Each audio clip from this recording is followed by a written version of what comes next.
Would you rather buy an iPad or a tablet that can handle all the things you can do on your regular laptop or PC?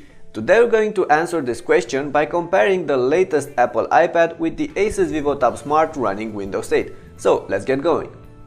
The Asus VivoTab Smart is in a way a mini PC, running a fully baked Windows 8 on an Intel Atom platform.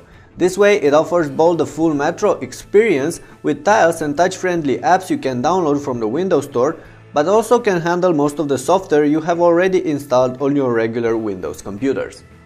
The iPad on the other hand needs no presentation. It's built on a powerful ARM-based platform and can only deal with the apps available in the App Store, but the iOS ecosystem is by far the most mature of all when it comes to tablet-optimized applications and third-party content. So, how are these two standing when put one next to the other? Well, it depends, based on what you require from your tablet. For games, browsing, movies, music, books and all of the other everyday sofa use activities, there's hardly a rival for the iPad these days, and even so, the VivoTab Smart has difficulties in being one of them given the lacks within Microsoft's apps and content ecosystem.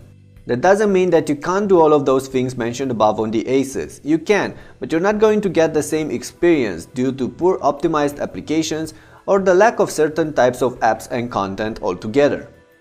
But let's not forget that the VivoTab is actually a mini PC, so have it on a desk with a mouse and a keyboard connected to it and you'll be able to run Office, Photoshop, Media Player and many of the other programs you're familiar with from your other Windows devices. It will not handle games and some pieces of software are going to be tougher to crack, but if you're looking for light productivity in a compact and affordable tablet, the Asus Slate takes the win here. Besides this, there are many other things we could say about the two tablets. I'm not going to get into details though, see my full reviews for both the latest iPad and the VivoTab Smart for those. I will tell you that despite the obvious design differences, these two machines are not that different one from another. They are close in terms of size and weight, with the iPad being sleeker and the VivoTab lighter. They both pack a set of decent cameras and only a single speaker that does the job but does not impress in any way.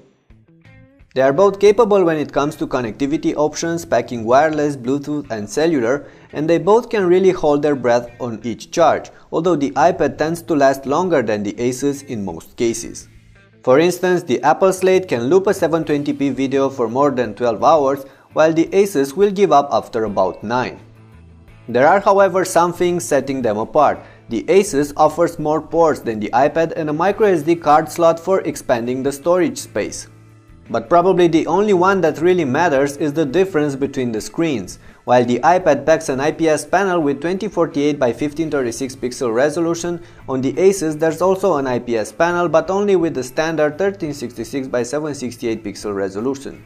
So in terms of pixel density, the iPad is clearly superior, and that's visible when dealing with details and reading texts.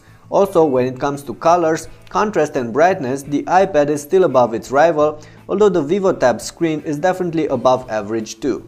Luckily, or perhaps not, both these slates start at $499 right now, although you do get extra storage space on the Asus for the same amount of money.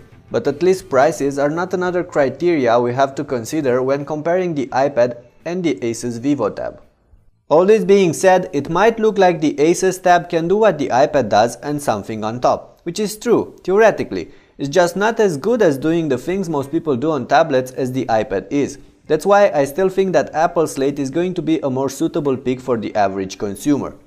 But if you do need a tablet for work, need the productivity and those pieces of software that only run on Windows, plus you don't mind dealing with occasional lags and limitations when it comes to your content consumption activities, then by all means, check out the VivoTab Smart instead. And that's about it for today's video. Thanks for watching, and I would really like to hear what do you think about these two slates in the comments down below. Also, if you enjoyed the clip, make sure to share it, favorite and subscribe to my channel for more future updates. Until next time, take care.